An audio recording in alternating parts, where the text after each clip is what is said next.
Vanessa stood at the top of the grand marble staircase, suitcase in hand, as her husband Marcus whispered something to his new girlfriend down below. The same girlfriend who used to be Vanessa's yoga instructor. Her mother-in-law, Diane, sat on the couch, sipping white wine like it was just another Tuesday. No one looked up at Vanessa. 10 years in that house, and this was how it ended: silence, side eyes, and a forced Uber ride. Marcus didn't even help with her bags. "You'll land on your feet," he said without emotion. "This life just isn't for you." Vanessa said nothing. She only nodded once, turned around, and walked out of the mansion she once called home. It rained that night. Not the soft kind, but heavy, angry drops that soaked her within seconds. Her Uber was late. Her phone battery was dead.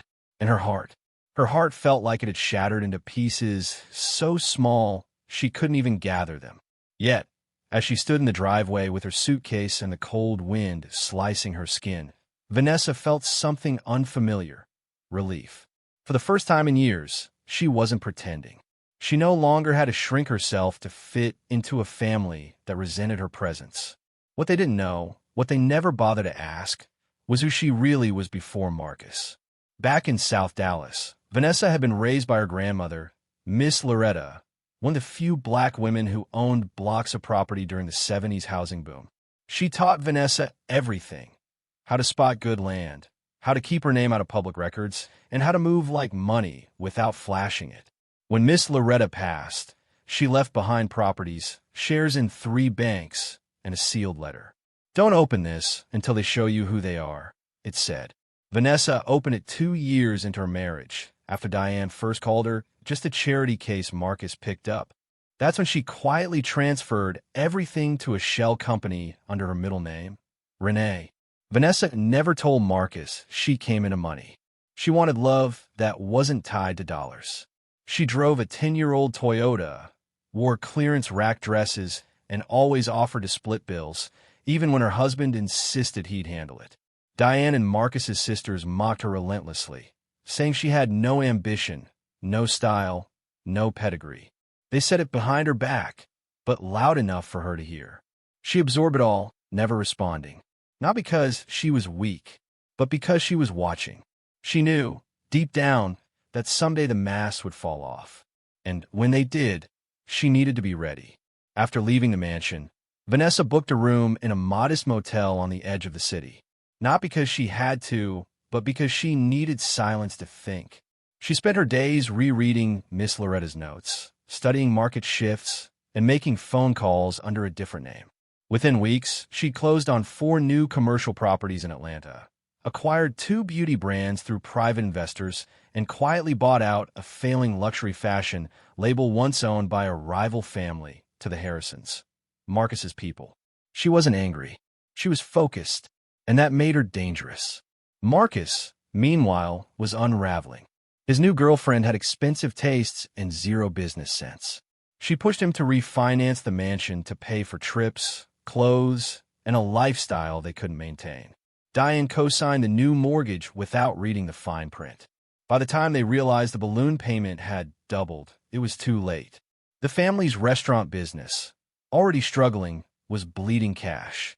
And the house, Vanessa's old prison, was going up for auction. Marcus tried to reach Vanessa through mutual friends, but she never responded. She'd blocked every number the day she left. 3 months to the day after her exile, Vanessa returned.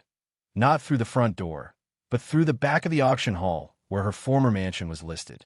She wore a satin emerald green jumpsuit, hair in a sleek bun, gold earrings that caught every light in the room. Her skin glowed. Her walk commanded silence. No one recognized her at first, until she raised the bid by $500,000 in one clean motion. Marcus's head whipped around. Diane gasped. The girlfriend clutched his arm. Vanessa said nothing. She just stared, calm and unreadable. The room went dead quiet. Bidders dropped out, one by one. They didn't want the drama. Within minutes, Vanessa won the auction. In full. Cash. No negotiations. When asked for the name to put on the paperwork, she simply said, Vanessa Renee Johnson. Marcus's eyes widened. Diane's face turned pale. The girlfriend whispered, "Wait, she's rich?" But Vanessa didn't even look their way. She signed the papers, nodded at the auctioneer, and turned to leave. No speech, no grandstanding. She had already said goodbye to that house once. This time, she was reclaiming it, not to live in it, but to own the silence it owed her. Instead of moving back in, Vanessa called a woman she'd met at the shelter, Latrice, a single mother of 3 who had just lost her apartment after a manager stole rent payments and disappeared. Vanessa handed her the keys and said, "This place needs joy.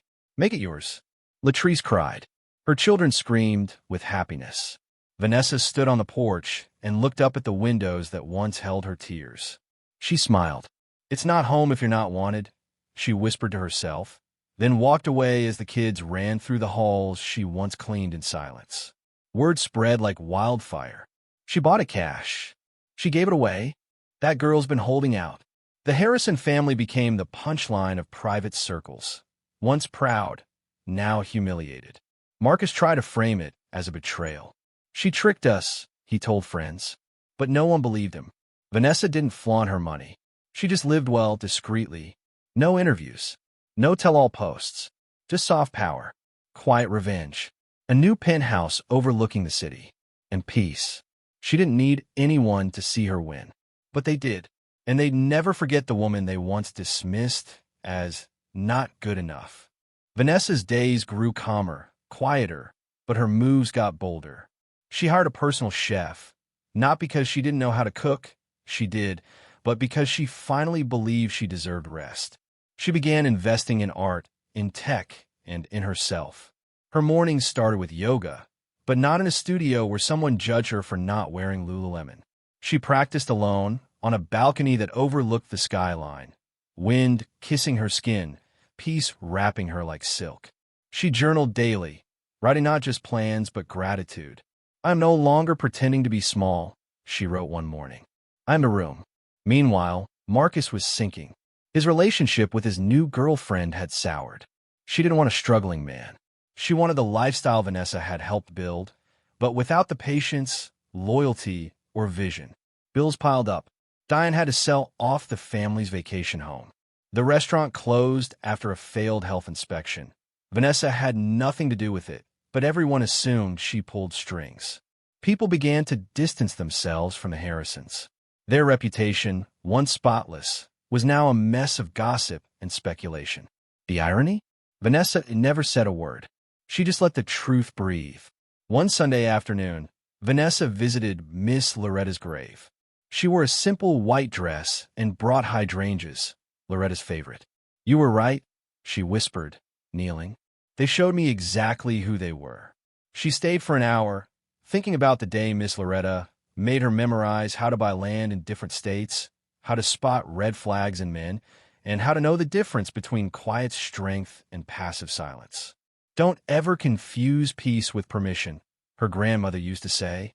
Vanessa had learned that the hard way. But she was grateful. The lessons had saved her. On her way home, Vanessa stopped by a modest cafe for tea. A young woman recognized her from the auction. "Excuse me, but was that really your house?" she asked. Vanessa looked at her and smiled gently. "It used to be," she said. The girl hesitated, then said, "I've never seen someone do something like that." "Giving it away? That was boss." Vanessa laughed lightly. "I didn't give it away," she said. "I freed it." It was a small moment, but it stayed with the girl and eventually inspired her to leave an abusive relationship and start over too. Weeks passed. Vanessa continued to build, quietly acquiring luxury properties under different LLCs. She made it a rule to never let bitterness fuel her, only clarity. She wasn't chasing revenge anymore. She was creating a legacy. One evening, she hosted a small gathering in her penthouse for a few trusted friends. Jazz played low, the scent of vanilla candles filling the air. She looked around the room. Every person there had once been dismissed, doubted, or discarded by people who thought they were nobodies. "Look at us now," Vanessa said, raising a glass. "We're not their footnotes. We're our own headlines." One day, she got a call from a familiar number, blocked but persistent. She finally picked up. It was Marcus. His voice cracked. "Vanessa, I know I don't deserve a conversation, but I messed up." She let him talk. He rambled about losing everything, about the house, the business, the loneliness. He even mentioned the way people now looked at him, like he was a cautionary tale. "I didn't know who you were," he whispered. Vanessa's voice was steady. "That was the problem. I did." She hung up. No tears, no rage, just closure. A few nights later, she stood on her balcony watching the city glow beneath her. She thought about all the times she dimmed her light to keep others comfortable, how she apologized for existing too loudly, too boldly, too fully. Never again. She wasn't bitter, just awake. Awake to her worth, her power, her story. She wasn't waiting for anyone to clap for her. She was her own standing ovation. And if that made people uncomfortable, so be it. She didn't survive silence just to end up whispering again. Vanessa eventually crossed paths with Latrice again, the single mom she'd given the house to. They met at a bookstore, both reaching for the same Maya Angelou memoir. They laughed, then hugged. Latrice had started a home daycare. Her kids were thriving. "That house changed everything," she said. Vanessa smiled. "No, you did." They sat for coffee and swapped stories. Two women who had once felt invisible, now walking boldly in their purpose. It was a full-circle moment. Proof that kindness, when backed by quiet power, could shift more than just property. It could shift generations. The world continued to spin. Gossip faded. Marcus and his family became distant shadows in Vanessa's rearview. She didn't wish them harm, but she also didn't look back.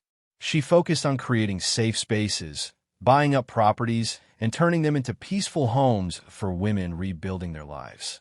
But she didn't brand it. No foundation, no website, just a woman with means and a mission. And that made her legendary in a way money couldn't buy.